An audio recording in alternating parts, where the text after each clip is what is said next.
Baka hindi ka makauwi sa araw na ito. Nagsisinungaling ka na naman eh. Ang sinabi ng Pangulo, kasama ka sa 15. Tama, Mr. Huwag mong Chair. mamaliitin ito. Pagkatas dito, aartihin mo kami, sasabihin mo, hindi ka pa nagumpisa. Nagumpisa ka isang hardware. May problema dito eh. Ano na yan, history lang yung sinasabi ko, Mr. Chair. Ano na yung totoo? Yung totoo, may lisensya na tayo na quadruple A ngayon. O ngayon nga, ngayon meron ka ng quadruple. Yes, Mr. Chair. O, ilang project ang na-execute mo na? Marami na eh. O kanina sinabi mo, hindi ka pa nakapag-umpisa eh. Meron akong hawak na martilyo rito, sinasabi ko sa'yo. Mr. Chair. Huwag kang tatawa-tawa kasi hindi nakakatawa ito ha. Mr. Chairman. Dito lang nagsisinungaling ka na eh.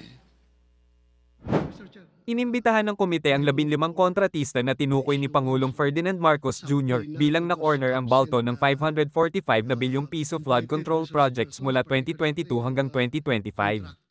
Gayunpaman, 11 lamang ang tumugon sa imbitasyon at 7 lang ang aktwal na nagpadala ng mga kinatawan. 7 sa 15 ang kinakatawan ngayon sa pagdinig na ito. At sumagot lang sila ngunit hindi nagpadala ng mga kinatawan.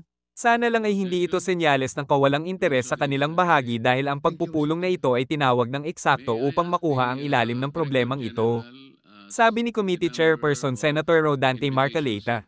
Binatikos ni Senator Erwin Tulfo ang mga pagliban, sinabing hindi sapat ang mga manipis na dahilan. Para Home G nagago itong committee natin na may sakit, nagbakasyon na, may mga prior schedule. Ano mas importante, prior schedule o itong investigasyon na to? Because 544 billion pesos ang pinag-uusapan natin, not a small change, Mr. Chair, sabi ni Tulfo. Mr. Chair, may I move for the issuance of subpoena to those absent invited resource persons, particularly yung mga contractors, Mr. Chair, to require them to be present in the next hearing. I so move, Mr. Chair. I think the motion is in order. No objection. The motion is carried. Thank you, Mr. Chair. May I ask the Director General as to the number of invitations sent to the 15 invited contractors, as to how many successfully presented themselves today or at least sent representatives?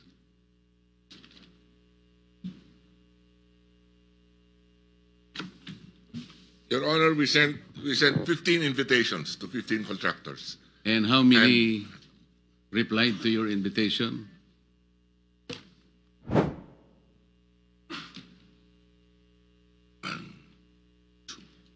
Three.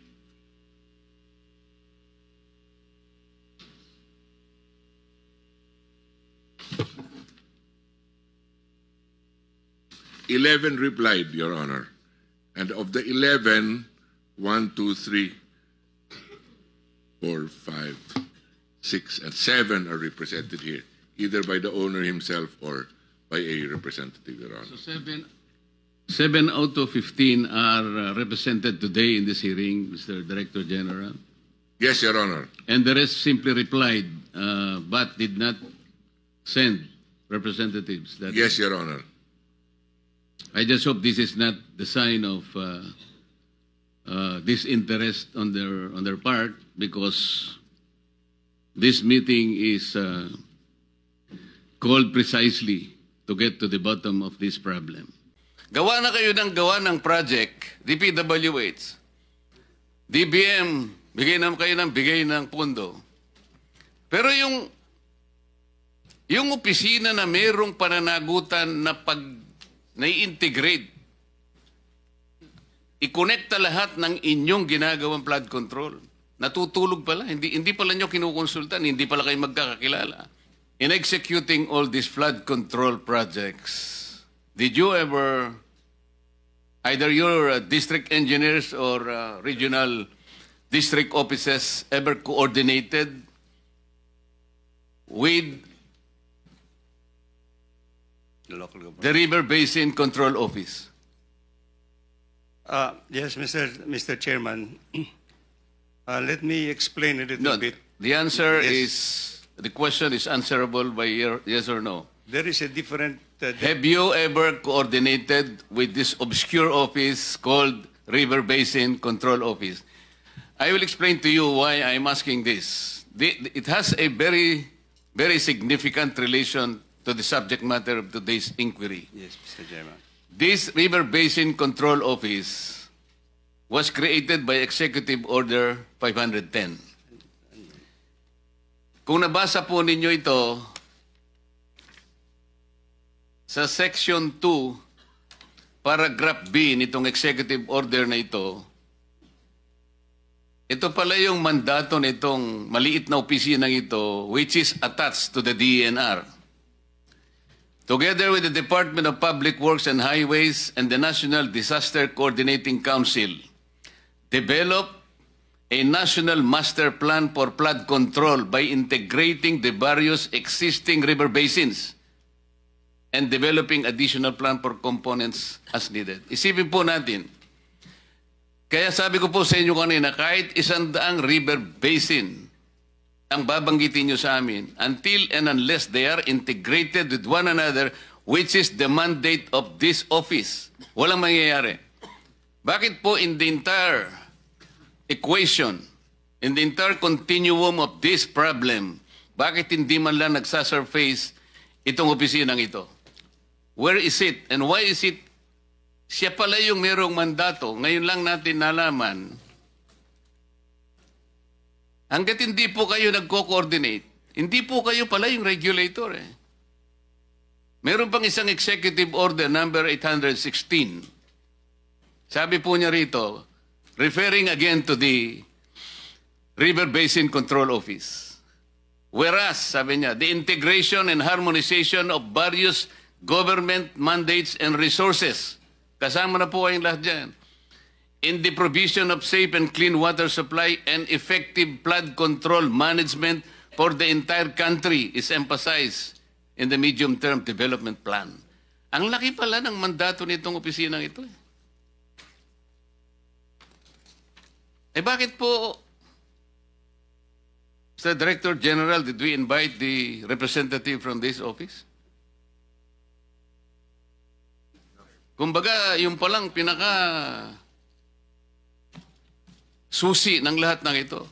Gawa na kayo ng project, DPWH. DBM, bigay ng pundo.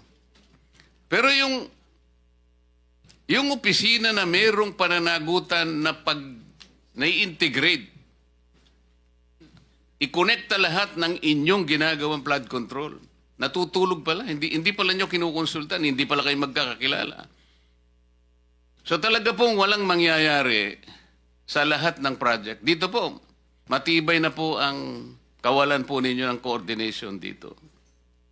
Bakit po nagkaganon, Secretary? Why is it that we have already seen, as of today, there is no semblance of coordination with this office? Why? Unfortunately, Your Honor, I think this is one of the challenges that we have to face. I'm not about to ask you about the challenges. We have. Yeah, the coordination actually. We have challenges. The coordination seems to be not really in the right one, Mr. I admit, Mr. Chairman, that we have not had any significant coordination at this point in time. There was no coordination at all. You started from the wrong foot. Kaya po pala ganito ang nangyayari. In the next hearing, we would like to know from this office, bakit po sa kabila ng lahat na ito pala ang kanyang pinakamandato, hindi niya nakuwang i-coordinate sa DPWH, sa DBM, and all agencies na may kinalaman para solusyonan ang pagbaha sa bansang ito. Siya yung nawawala sa the entire question.